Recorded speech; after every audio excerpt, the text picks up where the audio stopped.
मंत्र काम क्यों नहीं करते? समस्या आपकी श्रद्धा में नहीं है, आपके भीतर की उस हलचल में है जो सत्य को आप तक पहुंचने ही नहीं देती। अगले 3 मिनट में जानिए कैसे श्री विद्या आपके भीतर को शांत कर स्पष्टता का मार्ग खोलती है। आइए जाने श्री विद्या का वो रहस्य जो आपको योग्य पात्र बनाता है। आध्यात्मिक पथ कोई बाहरी यात्रा नहीं है, ये भीतर की उस सूक्ष्म तैयारी का नाम है जहां पात्र स्वयं को योग्य बनाता है। यदि पात्र अपरिपक्व है तो उच्चतम सत्य भी उसमें ठहर नहीं पाता। जिस प्रकार एक ट्यूनिंग फोक तभी सही स्वर में गूंजता है जब उसे उचित ढंग से स्पर्श किया जाए, उसी प्रकार ये शरीर जब अनुशासन, सात्विक आहार, संतुलित श्वास और स्थिर आसन से संस्कारित होता है, तब वो ब्रह्मांडीय चेतना की उसी सूक्ष्म ध्वनि से प्रतिध्वनित होने लगता है। मंत्र केवल शब्द नहीं है, वे उन ऋषियों की अनुभूतियां हैं जिन्होंने चेतना की सूक्ष्म तरंगों को बीज अक्षरों में संजो दिया। ये कोई आस्था मात्र नहीं है, ये अंतर के स्थिर होने का विज्ञान है। अपनी चेतना को एक पात्र समझिए, जैसे जल से भरा हुआ एक गिलास जिसमें मिट्टी घुली हुई है। ये जल आपकी जागरूकता है और ये मिट्टी आपके संस्कार, भय और अज्ञान। जब तक ये जल हिलता रहेगा, मिट्टी घूमती रहेगी और तब तक सत्य धुंधला ही दिखाई देगा। मंत्र क्या करता है? ये आपकी श्वास को लय देता है, मन की चंचलता को शांत करता है और धीरे धीरे वो हलचल थमने लगती है। जैसे ही स्थिरता आती है, मिट्टी स्वयं नीचे बैठ जाती है और जो शेष रहता है वो है निर्मल स्पष्टता। मंत्र सत्य को बनाता नहीं है, वो केवल उस सत्य को उजागर करता है जो सदैव से वहां था। श्री विद्या कोई साधारण मार्ग नहीं है, ये वो पथ है जहां माँ की चेतना साधक के भीतर प्रवाहित होने लगती है।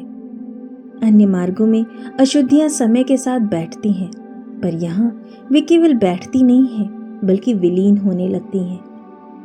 ज्ञान, मंत्र, भक्ति और दीक्षा के माध्यम से चेतना की एक जीवन शुद्धि प्रक्रिया आरंभ होती है। इसलिए इसे अंतिम जन्म कहा गया है, क्योंकि ये केवल फल को नहीं बल्कि बंधन के मूल कारण को ही समाप्त कर देता है। अर्थात श्री विद्या का साधक संसार से भागता नहीं है, बल्कि उसमें रहते हुए उससे परे हो जाता है। वो सौंदर्य को देखता है पर उससे आसक्त नहीं होता। वो संबंध बनाता है पर उसमें खोता नहीं है। वो कर्म करता है पर उसमें मैं को नहीं जोड़ता, कर्तापन में नहीं गिरता।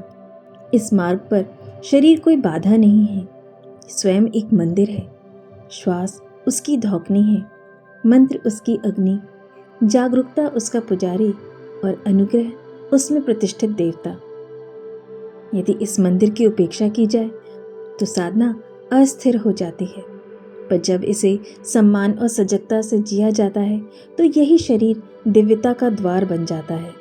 सच्चा उपचार या हीलिंग शब्दों से नहीं होता, वो आपकी अवस्था से प्रकट होता है। जब आपके भीतर की मिट्टी बैठ जाती है तो आप दूसरों पर अपने भ्रम थोपना बंद कर देते हैं। दृष्टि निर्मल हो जाती है, शब्द शुद्ध हो जाते हैं और आपकी उपस्थिति स्वयं एक शांत ऊर्जा बन जाती है। तब आप दूसरों को हील नहीं करते, बल्कि केवल ऐसे उपस्थित होते हैं कि उनके भीतर भी शांति उतरने लगती है।